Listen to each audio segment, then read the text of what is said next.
राजमार्गों की ये समीक्षा बैठक थी। उत्तर प्रदेश में देश से जुड़ी हुई जो राष्ट्रीय राजमार्ग हैं उनका एक बहुत अच्छा संजाल है। 1,92,000 यानी 1,12,000 का वर्तमान में राष्ट्रीय राजमार्ग उत्तर प्रदेश के अंदर मौजूद हैं और जो कार्य चल रहे हैं और प्रस्तावित हैं इन सबको अगर हम देखेंगे तो ये लगभग 2 लाख किलोमीटर से अधिक एक नया नेटवर्क नेशनल हाईवे का उत्तर प्रदेश के अंदर हमें आगामी कुछ वर्षों के अंदर देखने को मिलेगा। इस अवसर पर आज इन सभी कार्यों की समीक्षा हुई। कार्य को समयबद्ध तरीके से आगे बढ़ाने, कार्य की क्वालिटी को लेकर ये सभी कार्यक्रम आगे बढ़ सकें और स्टेट से संबंधित जो भी इशू हैं सभी जिलाधिकारियों से भी ये कहा गया कि वे समयबद्ध तरीके से उनका समाधान निकालें, जिससे डेवलपमेंट से जुड़े हुए किसी भी इशू पर कहीं भी कोई बाधा ना आने पाए। बड़ी सार्थक बैठक थी। इसमें भारत सरकार के अधिकारी भी, उत्तर प्रदेश से सड़क से जुड़े हुए अधिकारीगण भी, प्रशासनिक अधिकारी भी, सभी लोग फिजिकली भी और वर्चुअली भी जुड़े हुए थे। ये सभी कार्यक्रम, ये बैठक आज यहाँ पे महत्वपूर्ण बैठक थी, जिसमें गोरखपुर में सैजनवा में जो एक्सीडेंट हो रहे हैं वहाँ पे एक फ्लाईओवर बनाने की बात हुई है।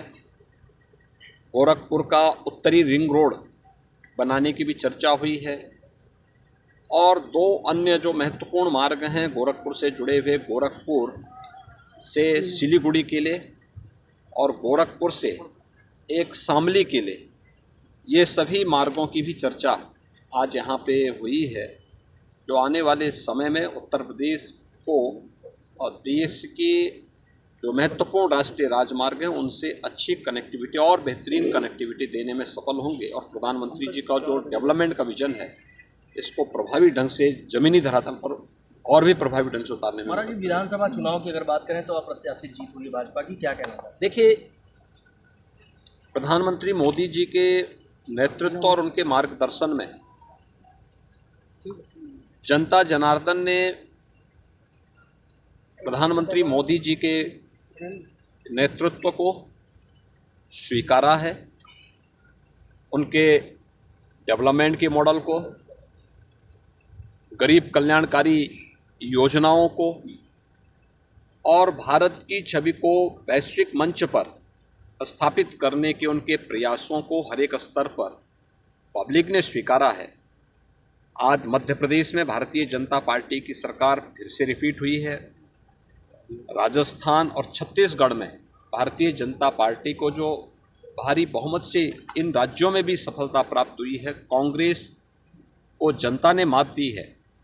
ये चीज़ें दिखाती हैं कि 2024 के लोकसभा चुनाव में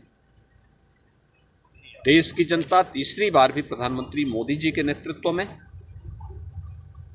पूरी मजबूती के साथ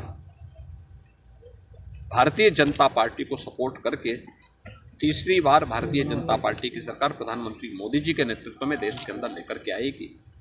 आज के लिए मैं प्रधानमंत्री मोदी जी के नेतृत्व में जो ये सफलता तीनों राज्यों में प्राप्त हुई है, इसके लिए मध्य प्रदेश, राजस्थान और छत्तीसगढ़, इन तीनों में जुड़े हुए जितने भी हमारे राष्ट्रीय पदाधिकारी थे, उन संबंधित राज्यों के पदाधिकारी और कार्यकर्ताओं ने जो मेहनत की है, इसके लिए उन्हें बधाई देता हूं। इन शानदार विजय के लिए संबंधित राज्यों के नेतृत्व को भी अपनी शुभकामनाएं देता हूं।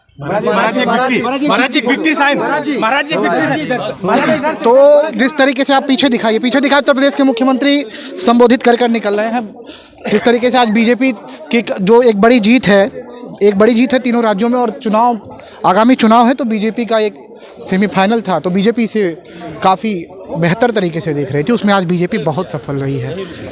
पीछे दिखाइए, मुख्यमंत्री योगी आदित्यनाथ निकल रहे हैं, एक बार पीछे दिखाइए। और समीक्षा बैठक के बाद मुख्यमंत्री योगी आदित्यनाथ ने जिस तरीके से मीडिया को संबोधित किया है और सीएम योगी यहाँ से निकल रहे हैं,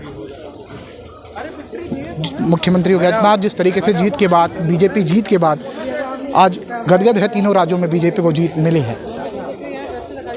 बहुत बढ़िया रहा है, हमारे नेतृत्व का योगदान उसमें बहुत बढ़िया रहा है और ये जीत तभी संभव हुई है जब इन सब का मिलन इकट्ठा हुआ।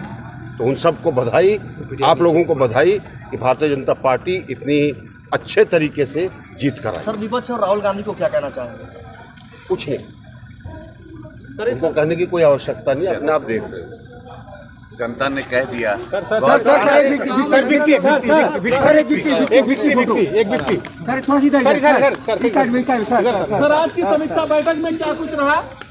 समीक्षा बैठक में उत्तर प्रदेश के आगे आने वाले दिनों में अच्छी चीज़ें क्या हो सकती हैं सड़क परिवहन और राजमार्ग क्षेत्र के अंदर, उसके बारे में सोनोली वाली